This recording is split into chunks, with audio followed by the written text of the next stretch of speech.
তো hello guys, তো চলে এলাম আর একটা নতুন ভিডিও নিয়ে। এটা হচ্ছে ট্রাভেলের লাস্ট ডে ব্লগ। তো ফাইনালি কোথায় এসেছি তোমাদেরকে দেখিয়ে দিলাম। হ্যাঁ, আমরা এসেছি জম্মু। তো আমরা এসেছি কাশ্মীর ট্যুরে। তো এদিকে দেখতে পাচ্ছ কে কে এসে, এই দেখো দিদা আছে, সবাই আমরা বাসে ট্রেন থেকে নেবে বাসে উঠে পড়েছি। তখন আমরা খেতে খেতে যাচ্ছিলাম। তো এই পাহাড়ের ফিলটা জাস্ট আলাদাই লেভেলের।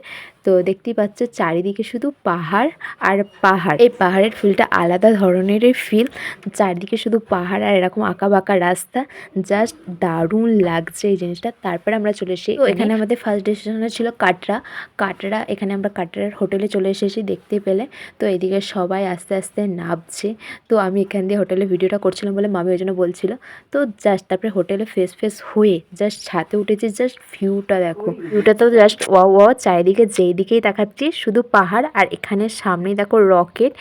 তো ফাইনালি কাটরাতে কি আছে তোমরা, বৈষ্ণব দেবীর মন্দির আছে। আমরা দেখে মনে হচ্ছে যেন কতই না কাছে ওই পাহাড়টায়। এই পাহাড়ের চূড়ায় আজকে আমরা উঠবো, আজকে আমরা বৈষ্ণব দেবী দর্শন করব। তো পুরো স্ট্রাগলটাই তোমাদের সাথে শেয়ার করব। ওপর দিয়ে চারিদিকে মনে যেন ছোট্ট ছোট্ট বাড়ি, আর ভিউটা জাস্ট মানে দারুণ লাগছে। ছাদ থেকে নামতে ইচ্ছা করছে না। এদিকে আমি আর দিদা এসেছিলাম ছাদে ফেস হয়ে, যেহেতু আমাদের আগে হয়ে গেছিলো, জামা কাপড়ও মিলতে এসেছিলাম। এদিকে দেখাও হয়ে গেল, ঘোরা হয়ে গেল। একেবারে একদম লাঞ্চ করেই নিচে নামবো, যেহেতু লাঞ্চ করতেও উঠতে হতো, ওই জন্য আমরা নামিনি। এদিকে ফিল দিচ্ছি, রোদ পোহাচ্ছি, যেহেতু এখানে ঠান্ডা ভালোই ছিল। তো ঠান্ডাটা আমাদের যেরকম ওয়েস্ট বেঙ্গলের শুরুতে যেরকম ঠান্ডা থাকে, এখানে সেরকমই ঠান্ডাটা ছিল কাটরাতে। তো দেখতেই পাচ্ছ চারিদিকটা জাস্ট এত সুন্দর যে নামতে ইচ্ছাই করছিল না। তো তারপর লাঞ্চ টাঞ্চ করে তারপরে আমরা একদম সবাই দেবো ঘুম থেকে উঠে তারপর যাবো বৈষ্ণব দেবীর মন্দিরে। তো আজকের ভিডিওটা এতটাই, দেখা হচ্ছে নেক্সট ভিডিও।